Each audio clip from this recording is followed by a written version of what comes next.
2011 Impala right front spindle.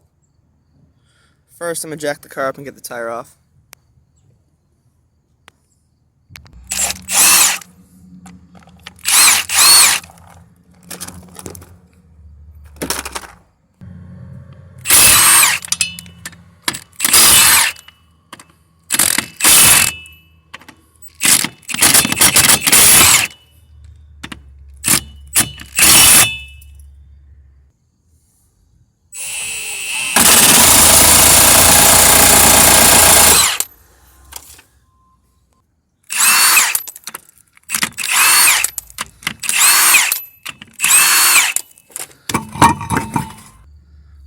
Alright, this is how I do it. You can do it however you decide to, whatever order of operations you choose. It'll probably get you to the same result. So I'm going to start by taking the tie rod cotter pin out, and then I'm going to take that bolt off. I'll let you know what size that is in a second. Alright, the tie rod end bolt seems to be an 18 metric. 18 metric goes right over that. Good to go. We're going to try to take that off. Alright. That came off easy. It did not spin. Now we're going to hit this part with a hammer to break this loose because it's a little rusted, as you can see.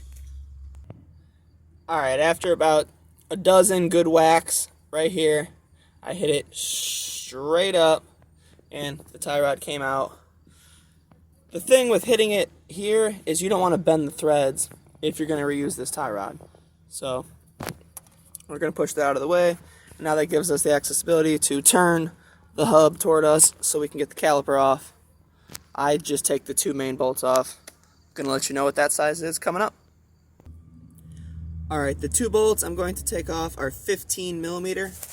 If you come around the caliper, back here you have one up top, and you'll have one down below.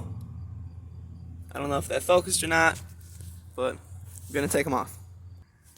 Alright, I left them in, but I unscrewed them. So you got this top one right here, and then you got this bottom one right here.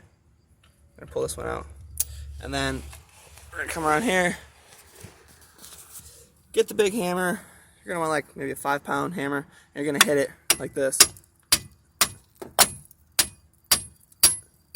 Bottom a little bit, top. You might want to catch it. I'm not too concerned. There you go. And then this should come right off. There you go. Next, you're going to have a lower ball joint. You're going to have the strut holding it, and you're going to have your axle that runs through the center of it.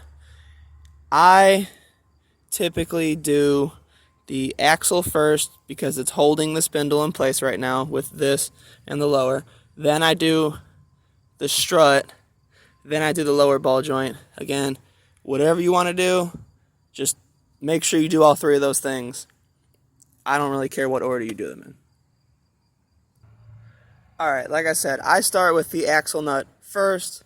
My coworker was nice enough to lend me his axle nut socket set. These are all 12 points. We're just going to match up the size.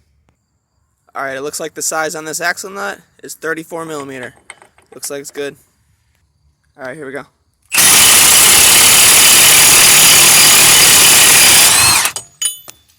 There you go. I would save this nut if you want to put it back on. If not, buy a new one. They're maybe $5 at your local auto advance store. Now, to loosen up the axle, you don't want to go hitting this too much because, again, with the threads, some people recommend you can take this and put it on backward until it's flush. I just give it a tap. It moved, so I know it's good to go. So I'm going to proceed forward and take the two strut bolts off up top. Alright, so these are not normal bolt heads. These are just two-sided. That's going to take an 18 millimeter. Again, I use metric. And then this side, the nut over here, these two are going to take a 21 metric. So we're going to take those two off. Alright, sometimes the rust will be so well, the bolt will be so rusted that it won't move. So you might not need a wrench for this side. I'll do it on this one. That top one I didn't use the wrench, so let's see. Nah, so I didn't need a wrench. So same thing goes for this one. You'll just take a hammer, pound these both out. Before I take these two bolts out, I am going to try to take off this lower control arm and unplug your wheel hub sensor. Your wheel hub sensor, let me see if I get that. The wheel hub sensor is right here, and the lower control arm is right here. If you go up to the front side of it, let's see, up top right there. Okay, so we're gonna have to take the strut out first, take the axle out, and then that'll give us clearance to take that lower control arm bolt out. So I guess we're gonna take these out first. My bad. So the first bolt I hit right out. I had to hit it a few times, but it popped right out. Now all the pressure is pulling down on this. So if you put a small floor jack, like I have over here, under this and put a little bit of pressure on it, when you go to reinstall your strut, it'll make it easier to push it back up. And likewise, when I take this out, if I put pressure under it, it would allow me to take this bolt out with no, it's getting pinched is what's happening. So I'm using the wrench to take it out because I can't quite seem to pound it out all the way. So I'm using the wrench to get out the rest of the way.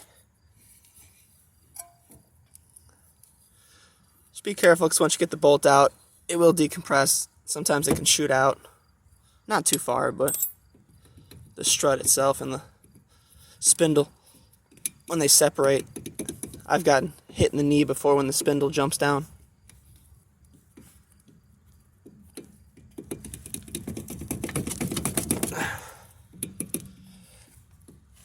It's being stubborn. Alright, so when I took the bolt out, it jumped upward. So now I just got to pull it out. Probably going to get my pry bar behind here and pry it out this way.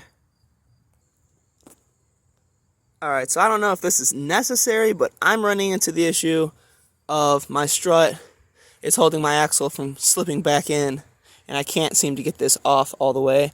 So I'm going to take the strut off. I don't know if this is necessary for you, but this is what I'm running into. So it's a 15 millimeter up top.